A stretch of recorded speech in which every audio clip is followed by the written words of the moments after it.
On the morning of July 16, 1945, a group of scientists stood in the New Mexico desert and watched the sky turn white. The first nuclear weapon had just been detonated. The test director, Kenneth Bainbridge, turned to the man who built it and said, "Now we are all sons of bitches." That man was J. Robert Oppenheimer. 20 years later, on television, he would recall that a line from Hindu scripture came to mind at that moment, "Now I am become death, the destroyer of worlds." He did not say it at the time. At the time, according to his brother, all he said was, "It worked." It worked. And 80 years later, the human species still has not figured out what to do about it. The Manhattan Project employed 125,000 people across 30 sites. It cost $2 billion in 1945, roughly $30 billion today. It was the most expensive scientific project in human history up to that point. The majority of the people working on it had no idea what they were building. Compartmentalization was so extreme that workers at Oak Ridge, Tennessee, enriched uranium without knowing what uranium was for. 3 weeks after Trinity, on August 6, 1945, a B-29 named the Enola Gay dropped a uranium bomb called Little Boy on Hiroshima. It detonated 1,900 feet above the city at 8:15 in the morning. Approximately 70,000 people died instantly. By the end of the year, the death toll reached 140,000, from burns, blast injuries, and radiation sickness. 3 days later, a plutonium bomb called Fat Man was dropped on Nagasaki. The original target was Kakura, but cloud cover forced the bomber to divert. 40,000 people died immediately. 70,000 by year's end. The bomb missed the city center by 2 miles. If it had not, the death toll would have been far higher. Japan surrendered on August 15. The formal signing was September 2, aboard the USS Missouri. The war was over. And a new era, one defined entirely by the possibility of human extinction, had begun.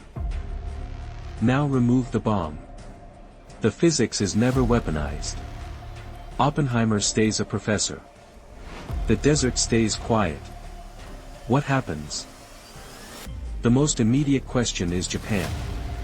Without the bomb, the war does not end in August 1945.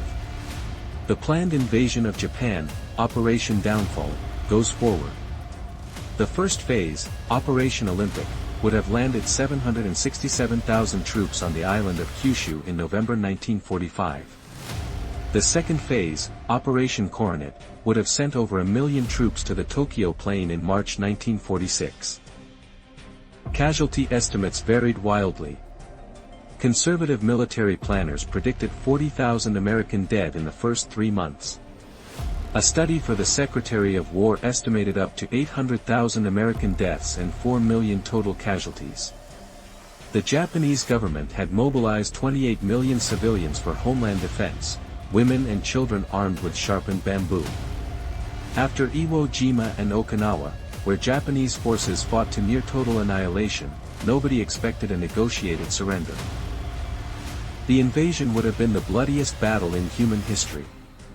Whether it would have been more or less devastating than 2 atomic bombs is a question that has no clean answer. Senior American military leaders disagreed then. Historians disagree now.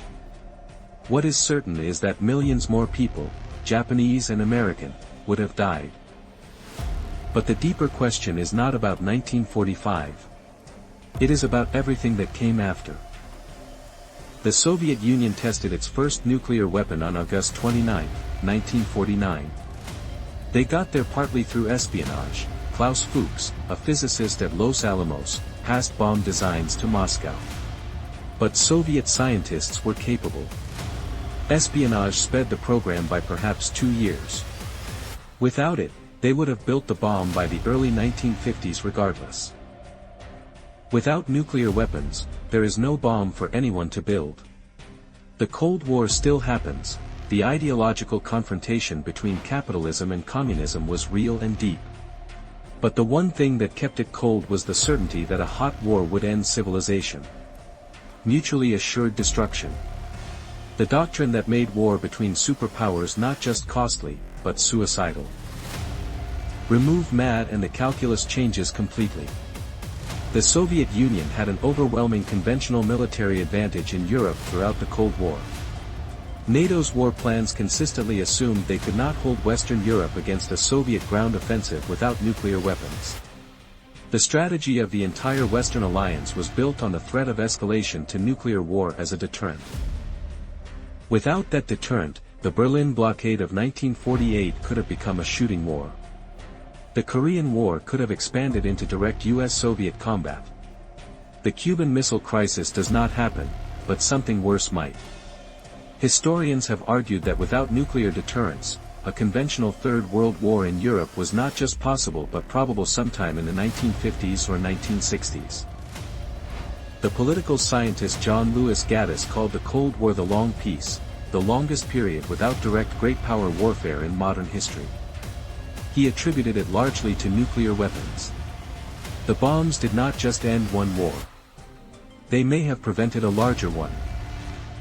But they also came close to ending everything. In October 1962, during the Cuban Missile Crisis, a Soviet submarine captain named Valentin Savitsky, out of contact with Moscow, being depth-charged by American destroyers, ordered the launch of a nuclear torpedo. 2 of the 3 officers required to authorize the launch agreed. The third, Vasily Arkhipov, refused. One man's refusal may have prevented nuclear war. On September 26, 1983, Soviet early warning systems detected 5 American nuclear missiles incoming. Lieutenant Colonel Stanislav Petrov, the duty officer, judged it a false alarm. He was right, it was sunlight reflecting off clouds fooling the satellite sensors. If he had reported an attack, the Soviet leadership would have had minutes to decide whether to launch a retaliatory strike. On January 25, 1995, 4 years after the Cold War ended, Russian radar detected what appeared to be an American submarine-launched missile. President Boris Yeltsin activated the nuclear briefcase. He had minutes. The rocket turned out to be a Norwegian weather research probe. Russia had been notified in advance, but the message never reached the radar operators. At their peak in 1986, there were over 70,000 nuclear warheads on Earth. Today there are roughly 12,000, still enough to end human civilization several times over. 9 countries possess them. The doomsday clock maintained by the Bulletin of the Atomic Scientist stands at 90 seconds to midnight, the closest it has ever been. And that is the paradox. Nuclear weapons may have prevented the deadliest war in human history. They also created the permanent possibility of human extinction. They are simultaneously the most effective peacekeeping tool and the most dangerous objects ever created. The largest nuclear weapon ever detonated, the Soviet Tsar Bomba on October 30, 1961, yielded 50 megatons. The fireball was 5 miles wide. The mushroom cloud rose 42 miles into the sky. The shockwaves circled the Earth 3 times. Windows broke 560 miles away. And the bomb was designed for 100 megatons. They scaled it back because even the Soviets thought 100 was too much. The man who designed it, Andrei Sakharov, spent the rest of his life campaigning for nuclear disarmament. He won the Nobel Peace Prize in 1975. The man who built the weapon spent his remaining years trying to convince the world to destroy it. Without nuclear weapons, the 20th century is bloodier in the short term and less terrifying in the long term. More people die in conventional wars. But nobody lives with the knowledge that everything can end in 30 minutes. No child grows up practicing duck and cover drills. No president carries a briefcase that can end civilization. No radar operator holds the fate of the species in a split-second judgment call. The question nobody can answer is whether the peace was worth the price. Whether 70 years without a great power war justifies 70 years of living on the edge of annihilation. Whether the long peace was a triumph of deterrence or the longest game of Russian roulette in human history. Oppenheimer knew. When they asked him if there was any defense against the bomb, he said, "Sure. Peace.